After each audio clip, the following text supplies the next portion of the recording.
It was supposed to be a normal evening in Kibonet. Caroline, a 38-year-old senior assistant at KMTC in Kapenguria, and a mom of three, had just left home with her husband, Tobias. Walikuwa tu wameendea sapa. Nothing new, nothing big deal. But now what had changed this evening is that Tobias came back home all alone, like solo. That evening, Tobias had instructed their house help to not lock the door so that wakirudi wakuje tu kama wameingia. But that was something so new, so new actually. And it was confirmed that he came back home alone. He did not come back home with Caroline. The next morning, messages were sent from her phone to her dad's phone, and ilikuwa inasema ati she had moved to Uganda and that she was safe.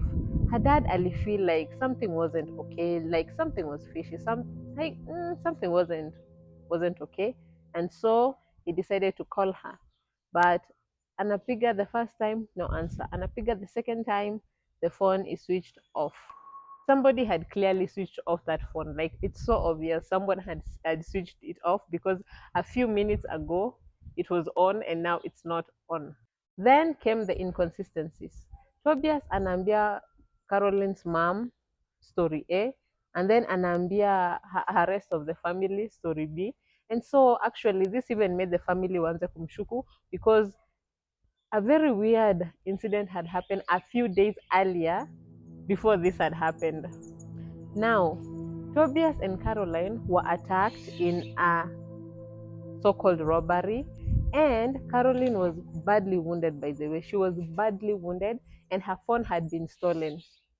Now, it sounds serious. Ndio ina sound kitu like ikiweza kuhapenia, what do you do? The first thing, you go straight to the police, unachukua OB. But surprisingly, imagine hakuna OB ilichukuliwa, hakuna report iliundwa, like ilienda tu hivyo ikaisha. And what a coincidence, after such an incident, then the next thing now, she's missing. So the family was like, no, this was all planned.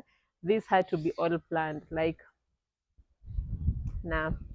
Tobias was known as an elder in a church, Seventh Day Adventist church, actually.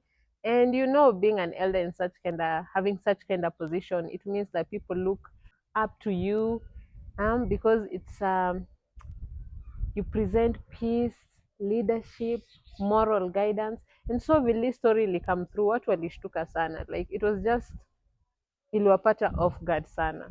As days went by, weeks went by, another troubling incident happened.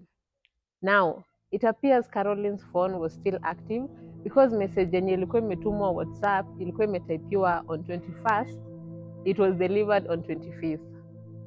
Now, you know what that means. Hiyo simu ilikuwa active, ilikuwa on.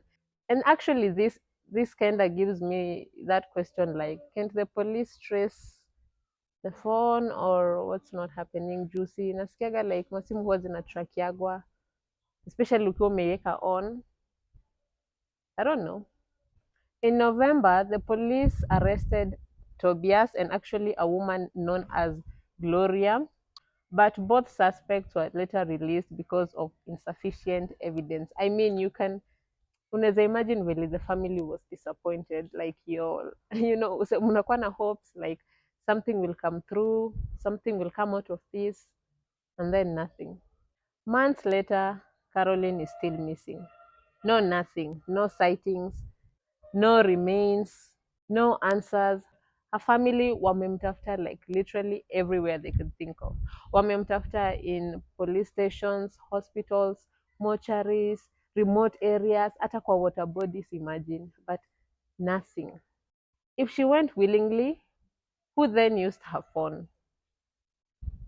Who sent those messages to her dad saying ati moved to Uganda and she's safe? And if it is her, then mbona asishike simu and clear the air? Because it's been long since she went missing and they have never heard from her since then.